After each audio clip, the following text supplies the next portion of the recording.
Hey guys, Mike here. Today I got my review of the iPod Touch 4G. This just came out last week. The new features on this, it has a Retina display, A4 processor, a gyroscope, and a rear and front-facing camera.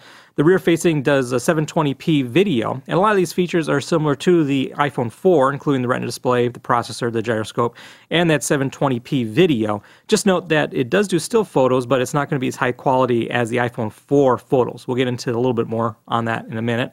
And it has the front facings of VGA just like the iPhone 4, and all of those cameras mean it can do the FaceTime video chat. Very cool feature.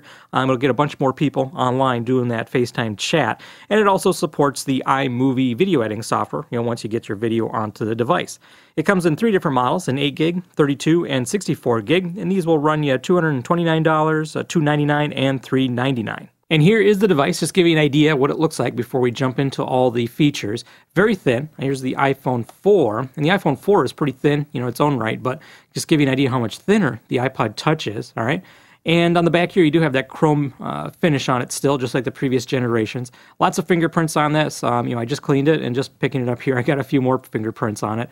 A few little scratches on it already. Real light use when I've just been testing this, and already got some scratches. So a little annoying. It might be nice if it was a little different finish. Might be nice to get some protectors or maybe some type of case on it, just to keep it looking relatively new. So let's do some comparisons here to the iPhone 4. They both have the high-resolution Retina display, so you get a nice high-resolution image. Just one thing to note is the iPod Touch does not have the IPS technology in it, and basically what that means is you're not going to get quite the same viewing angle. You can see when I tilt this, you can still see the image pretty well, and once you get over here, it starts getting washed out.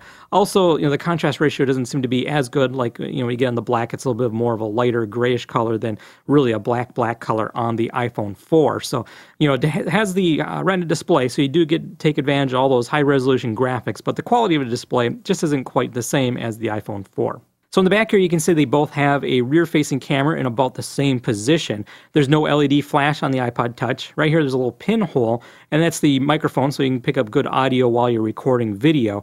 Also, the iPod Touch does not have a focus, so there's no touch to focus on here. And also just note that the still images are way lower resolution. The iPhone 4 does 1936 by 2592, and the iPod Touch is doing 960 by 720. So you're losing a lot of pixels, by using this. So it can take some really quick, photos if you really need to, but the iPhone 4 really blows it away in terms of the pictures. The video is actually pretty similar. They look pretty comparable. So this will be a pretty cool little point-and-shoot video device. So if you're out and about and you want to shoot some video real quick, this will be a really nice addition to that. But overall, it looked like it was a pretty similar video quality between these two devices. So performance-wise, the new iPod Touch is pretty much identical to the iPhone 4. I ran some benchmarks here. I have Geekbench, Google's V8 scripting benchmark, and also a 3D benchmark.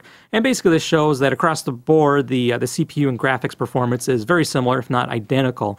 Just one thing to note, the iPod Touch only has 256 megs of RAM, where the iPhone 4 added on 512. And one other thing I wanted to note here is you can see the buttons are on the side here, and this is super, super thin. And compared to the iPhone 4 anyways, a little bit tough to actually grip. The button over here on the side, a little bit tough to get at, and these buttons are a little bit tough to get at. Basically trying to hold it like I would the iPhone 4, it has a tendency to kind of slip. It's almost like I want to hold it like this and not necessarily like that.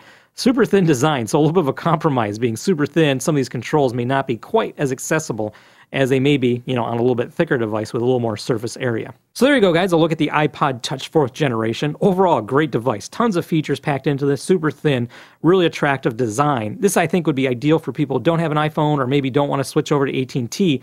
You can still take advantage of all the cool stuff, all the media playback and wireless, browsing, internet browsing, email, in addition to all the apps like it's Skype and FaceTime, without having to get into that contract with AT&T. The entry price is pretty attractive at $229. I think you'd be better off going for a higher capacity. This one's the 8 gig. I just got the lower end, but you can get a better deal at the higher capacities for just a little bit more. I think maybe the 32 gig would probably be the sweet spot in terms of capacity, but it just all depends how much you want to be carrying around on your device. So there you go, guys. Once again, the iPod Touch 4G. This is Mike from Insanely Great Mac. Thanks for watching.